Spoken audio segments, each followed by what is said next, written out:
Welcome back, friends, to week 8 of the Snowden Sampler Sew Along, and this week we are going to be making 3 of block 8. Those are our little tree blocks. As I mentioned last week, the painter Bob Ross says, every painting needs a happy little tree, so we are going to add some happy little trees to our quilt as well. So I've got all my pieces cut and laid out. I mentioned to you last week that I decided to do my trees scrappy. The instructions call for using just one fabric to make your whole tree, but you can choose what you want to do there. And then I've laid out my pieces so you can see where they go. And just to give you a little hint for when we're sewing them together, the tree pieces, lay them out from biggest to smallest, like so, and then take your background pieces and lay them out opposite, so smallest to biggest. So the smallest background squares go with the biggest tree piece. Then those two kind of medium ones go together, and then the biggest background piece with the smallest little tree piece. And in our next video, I'm going to show you how I mark those and how I do that sewing.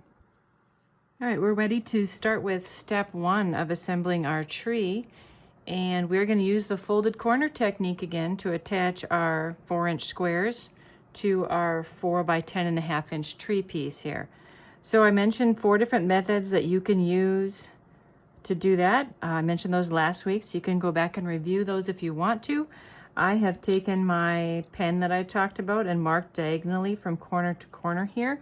It's probably pretty hard for you to see in the video with the dark ink on black, but I can see it in person.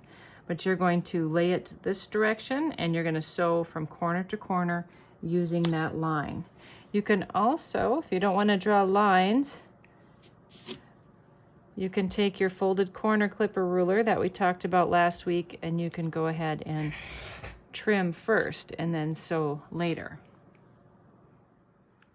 Okay, now we can continue on with that. For those of you who may have noticed, I accidentally cut on my photography background. It's not a cutting mat, even though there is one under there.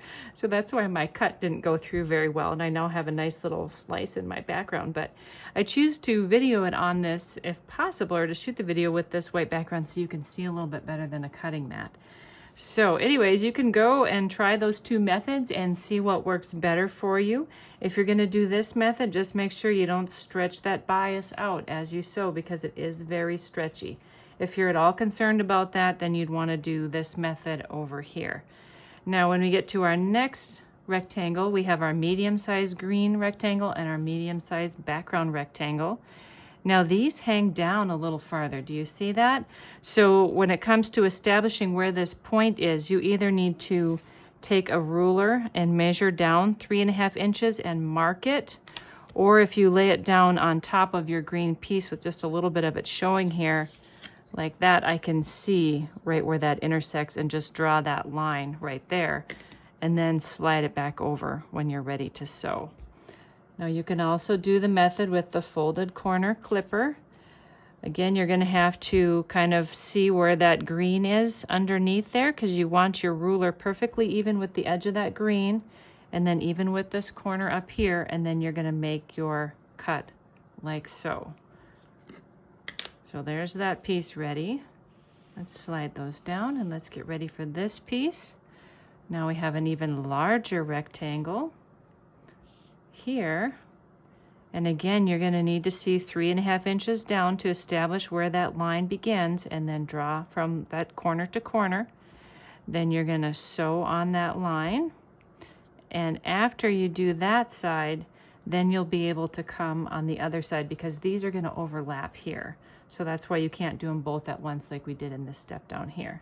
But once that's sewn, then you can go ahead and do the same over here to make the top of your tree. So now I'm going to go to the machine and I'm going to sew those steps that I showed you, and I'll be back.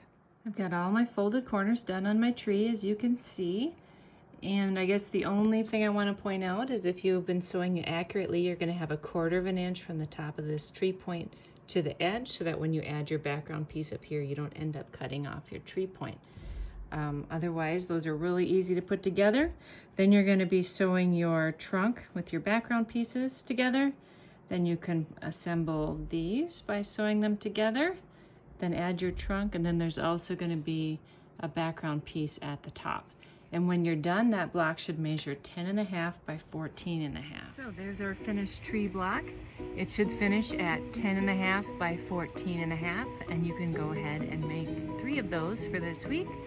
And there you can see all of our blocks together. We just have 1 week left of making blocks. We're going to be making the snowflake block next week, and then we'll have another session with sewing all the final blocks together. So hope to see you back here again next week at the same time.